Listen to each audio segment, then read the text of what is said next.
sati doći da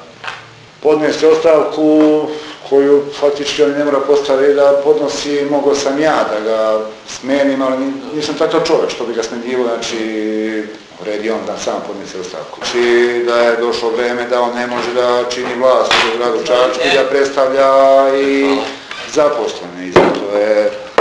sazvao taj zbor, ali je on zbor otišao u drugoj gdje su ljudi normalno zabrinuti ovom uredbom oko smanjenja plata u zaposlenih u vrtiću, otišao je zbor na tu temu, nije oko toga raspravljato, gdje on samo najavio da će ove sedmice utorak. Treba juče, ali nije juče, izvino, mislim imamo vremena, malo pre bio kod mene, doće sutra da podnese ostavku, čim on podnese ostavku mi moramo da uđemo u gradsko veće, da raspišemo izbore, tamo da sprovedemo izbore, zabere novi sindikat, pogotovo sada kad bi trebali radimo i kolektivni ugovor, da sa lokalnom samoupravom izostimo pregovore oko tih plata, kako da se reši taj problem plata uredbom koja je država propisala i mislim da dobra volja je lokalne samouprave da se ne smanjuju plate. Znači, taj